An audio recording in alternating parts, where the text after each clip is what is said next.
Welcome to Raihan's learning hub. আসসালামু আলাইকুম, আমি রায়হান ক্লাসটি উপস্থাপন করছি। তাহলে আজকের পাঠ শুরু করি। আজকের পাঠের শিরোনাম নিউটনের দ্বিতীয় সূত্র। ইংরেজিতে একে বলা হয় Newton's second law of motion. এটি এমন একটা সূত্র যেটি আমাদের শেখায় কোনো বস্তুর গতি পরিবর্তনের জন্য বল, ভর এবং ত্বরণের মধ্যে কেমন সম্পর্ক থাকবে। চলো এবার দেখি নিউটনের দ্বিতীয় সূত্র কি বলে।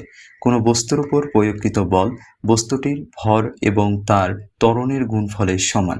সহজভাবে বললে, যদি কোনো বস্তুকে ধাক্কা দেওয়া হয়, তার ওজন বা ভর যত বেশি এবং বল যত বেশি, তার গতি বা ত্বরণ তত বেশি হবে। গাণিতিকভাবে লেখা হয় F equal M A. F হচ্ছে বল, যার একক নিউটন। এম হলো ভর, যার একক কেজি। এ হচ্ছে ত্বরণ, যার একক ms ইনভার্স 2। চলো এবার দেখি এই সূত্রটি বাস্তবে কিভাবে কাজ করে। যদি কোনো বস্তুর উপর একটা বল প্রয়োগ করা হয়, তাহলে সে বল বস্তুকে ত্বরণ দেয়। এখানে দুইটি বিষয় গুরুত্বপূর্ণ: যত বেশি বল তত বেশি ত্বরণ, যত বেশি ভর তত কম ত্বরণ। এখন একটা সহজ উদাহরণ দেই। একটা খালি ঠেলাগাড়ি ও একটা ভর্তি ঠেলাগাড়িতে একই পরিমাণ বল দিলে খালি ঠেলাগাড়ি বেশি তাড়াতাড়ি চলে যাবে, কারণ তার ভর কম, তাই ত্বরণ বেশি। আর ভর্তি ঠেলাগাড়িটি ধীরে চলবে, কারণ তার ভর বেশি, তাই ত্বরণ কম। এখন আমরা শিখব একক নিয়ে। তাই বলের একক নিউটন। 1 নিউটন মানে এমন একটা বল যা 1 কেজি ভরের বস্তুকে প্রতি সেকেন্ডে 1 মিটার ত্বরণ দিতে পারে। তাই বল পরিমাপের মূল একক। এখন আমরা কিছু উদাহরণ দেখব। একটা 2 কেজি ভরের বস্তুতে যদি 3 নিউটন বল প্রয়োগ করা হয়, তাহলে ত্বরণ কত? আমরা নিউটনের দ্বিতীয় সূত্র থেকে পাই এফ ইকুয়াল এম এ।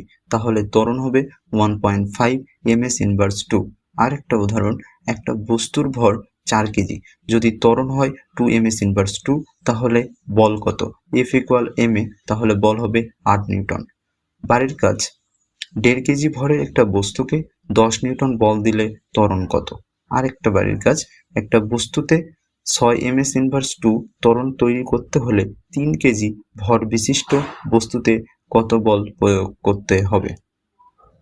নিউটনের দ্বিতীয় সূত্র বাস্তবে অনেক জায়গায় ব্যবহৃত হয়। এই সূত্র কোথায় ব্যবহৃত হয়? যেমন রকেট উৎক্ষেপণ, গাড়ির চলা শুরু, ব্যাটে বল লাগা, ফুটবলে শুট করা, এসব ক্ষেত্রেই বল, ভর, ত্বরণ কাজ করে। চলো এবার সংক্ষেপে রিভিশন করি। বল হচ্ছে ভর গুণন ত্বরণ, অর্থাৎ এফ ইকুয়াল এম এ। বলের একক নিউটন।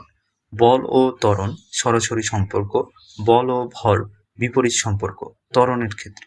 এই ছিল আজকের গুরুত্বপূর্ণ সূত্র নিউটনস সেকেন্ড ল।